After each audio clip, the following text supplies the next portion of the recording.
What's going on, money lovers? Welcome back. Really quick, I just want to run through Voyager Digital's quarterly report. Now, the stock is down quite a bit, as you can see here, under $10. I think largely unjustified. So I scooped up some more shares today at around $9.59. So let's look at the report and see what happened here. And really quick, if you don't know, Voyager is one of the fastest growing publicly traded cryptocurrency platforms in the United States. Voyager offers a secure way to trade over 60 different crypto assets, and you can earn rewards or interest up to 12% annually on more than 30 of those cryptocurrencies. So I hold the majority of my crypto with Voyager, and I've been very happy with them so far. So let's get into the report. So if we just look at the numbers here, you can see that their total funded accounts exceeded 860,000, which was up 29% from 665,000 at fiscal year ended June 30, 2021. Funded accounts were up 29% over the prior quarter. Total verified users on the platform now stand at more than 2.15 million,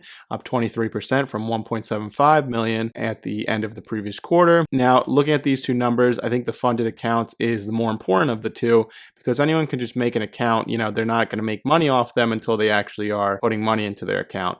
So the fact that this total funded accounts was up 29% is great to see. Preliminary revenue for the quarter estimated between 63 and 67 million compared to 109 million for the prior quarter. Now I'm going to touch on that in a second, because this is largely why there was such a big sell-off. And their net new deposits were 827 million compared to 1.6 billion for the prior quarter. So if we just look here, just to put this in perspective, I'm glad that they set it up this way. If we take a look at revenue first, yes, revenue is down. In the quarter ended September 30, or Q3 versus Q2. Q3 revenue was 63 to 67 million. Q2 revenue was 109 million. There's many reasons for this. One, I think that, this is a summer quarter and Bitcoin was not doing so hot for most of it. If we look from June to July and even August, Bitcoin was down quite significantly from its highs. It's really just started to pick up steam again in the end of September and early October here. Now, a lot of people tend not to pay as much attention to the markets in summertime, and September is historically not a great month either for the markets. But if we just look here, compared to where they were 1 year ago, if we go back to September 30,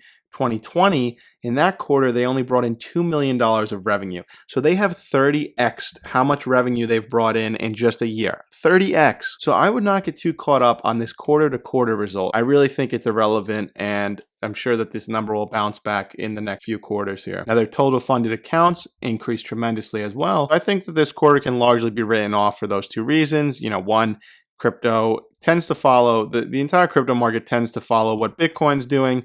Bitcoin was down pretty significantly, so it makes sense that, people are not as interested.